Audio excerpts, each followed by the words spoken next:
Thanks for staying with us here on Finweek Money Matters.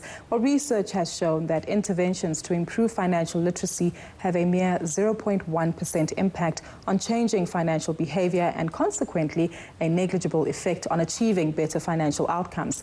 Interestingly, research shows it is counterproductive to try and scare people into behaving well financially. While joining us in studio to discuss some solutions to improving financial education and behavior is Anne Cabot-Althauser, head of Alexander Forbes Research Institute, and Lerato Mahlangu, president of Power Money. Ladies, good to have you here today. Firstly, I must say I'm glad that it's an all-female panel, which shows that maybe we are the ones that need to be holding the purse strings a lot more. But on that note, though, how does one know when you are financially literate or financially capable? And let's start off with you.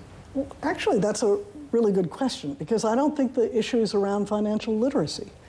The right question is, are you actually able to take those financial insights, that financial knowledge, and translate that into proper financial decision-making? So the term that the FSB likes to use, and it's a term that's being used internationally by the OECD, is financial capability. And financial capability says that there are 4 different things that an individual needs to get right. The knowledge is one thing, but much more important is also the ability to do financial planning.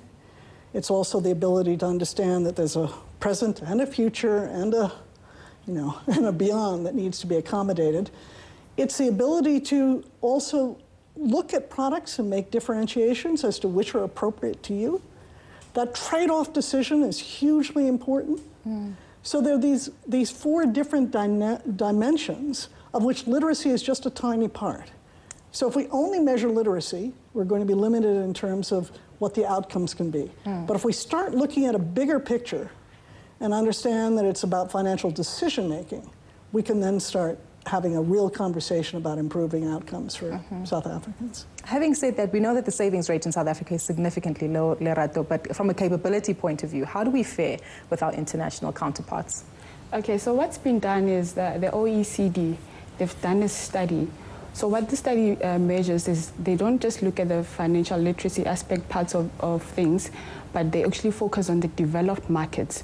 So we actually not comparing like for like. In South Africa, the FSB is more concerned about whether are we saving enough in both the formal and the informal, whereas the OECD study is just focusing on the developed markets. So in that case, it's difficult to make an analysis of how we fare against the international markets. Well, we know that the financial products are there, though, because we've got a huge array of financial services companies in South Africa. But how do we improve this level of financial capability that you both allude to? But I think Lerato's made a really important point, because all of our research keeps going into how we're using the formal sector. But what she's basically highlighting is the fact that probably 50% of the activity in both savings, borrowing, insurance is informal. And that's what the OECD is missing. So it's very hard to take what we're doing and compare it to what the decision-making is globally, because they're not looking at those parameters in the, in the developed markets. Is there an opportunity then to bridge the gap? I think that's what they're trying to do. That's what the FSB is trying to do, right? Yes. Go ahead and tell us more, because I understand you also work with youth in trying to change their mindset with regard to capability, many of whom probably come from an environment where informal savings is the culture of the game. But are they open to adapting to the more formal trends that we see in the market?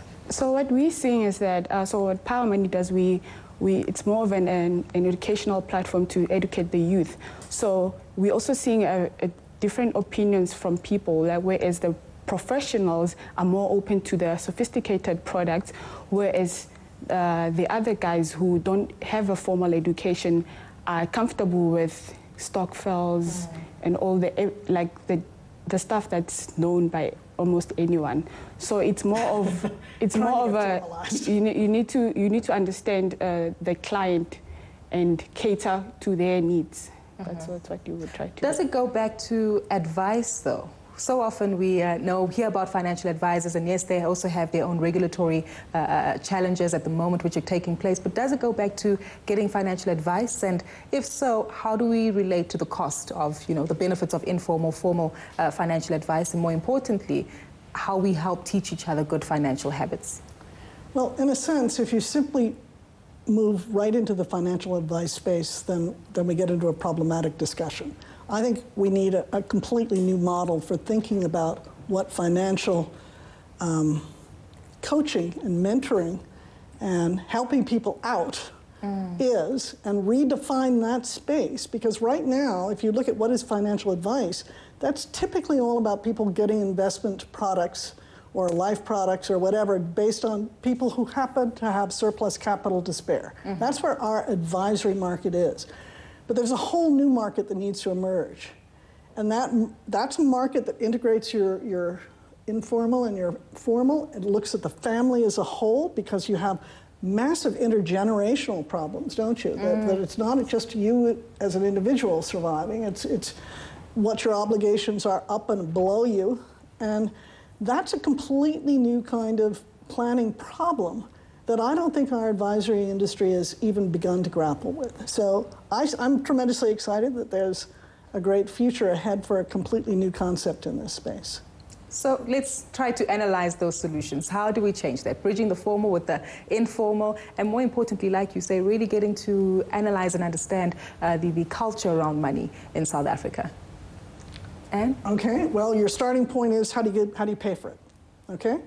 Because you're looking at an old model in which people get paid for by selling you something, but maybe the best advice to you is not to buy anything. You know? That's why we have the RDRs, right? So you're moving into a world in which what we need to do is to pay for that ability for somebody to become financially capable. And who is going to pay for that? And there are various different ideas that are out there that we could play with. One is that the workplace solutions is one place to play. So right now you have employers who are very concerned about their physical health of their employees. But if they were equally aware of how much destruction takes place from the financial distress of their employees, they would see that that was also important to pay for. And I can't believe that. But the other thing that you really want to try to tackle then is, can the employer step up to the plate and help fund that sort of a problem? Exactly. You know? So that's one way to do it.